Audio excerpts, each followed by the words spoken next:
Hi കൂട്ടുകാരെ, ഇന്ന് ഞാൻ ധാന്യത്തിന്റെ ദോശയാണ് ചുടാൻ പോകുന്നത്. അപ്പോൾ ഇതിലേക്ക് ചെറുപയർ, പരിപ്പ്, സാമ്പാർ പരിപ്പില്ല, പരിപ്പ്, നമ്മൾ പായസപ്പരിപ്പ്, പിന്നെ ഉലുവ, ഉഴുന്ന്, പിന്നെ അതുപോലെ പച്ചക്കടല, ഏത് കടല വേണേലും, ഗ്രീൻ പീസ്, മണിക്കടല, ഏത് കടല വേണം എല്ലാം ഇതിലിടാട്ടോ. എല്ലാം ഇട്ടിട്ട് നന്നായി കഴുകി ഊറ്റി കുതിരാൻ വയ്ക്കുക. പിന്നെ കുതിർന്ന ആ വെള്ളത്തിൽ തന്നെ അതങ്ങോട്ട് അരച്ചെടുത്താൽ മതി. പിന്നെ വേറെ വെള്ളം ഉപയോഗിക്കൊന്നും വേണ്ട. പാകത്തിന് വെള്ളം ഒഴിച്ചിട്ട് അരക്കണം. പിന്നെ ഞാൻ ബർഗോളയാണ് ഇതിലിട്ടത്. റാഗി ഇടാം, അതുപോലെ ഗോതമ്പപ്പൊടി ഇടുക. എന്താ നമുക്ക് വേണ്ട വെച്ചിട്ടിട്ട് ഇത് ഷുഗർ, പ്രഷർ, കൊളസ്ട്രോൾ ഉള്ളവർക്ക് എല്ലാവർക്കും കഴിക്കാൻ പറ്റിയ അടിപൊളി ദോശയാണ്. നിങ്ങളെല്ലാവരും ഇങ്ങനെ അരച്ചിട്ടൊന്ന് ഈ ഒരു ഇതിലായിട്ട് ലൂസേ പാടുള്ളൂ കേട്ടോ.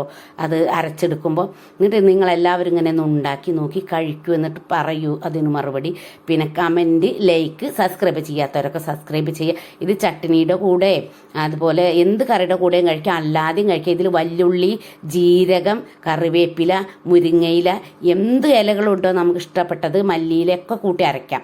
എങ്ങനെ വേണേലും ഇത് ഉണ്ടാക്കി കഴിക്കാം. നല്ല ടേസ്റ്റാണ്. ചുട്ടാൻ നേരെ ചട്ടിയിൽ നിന്ന് കിട്ടും ചെയ്യും.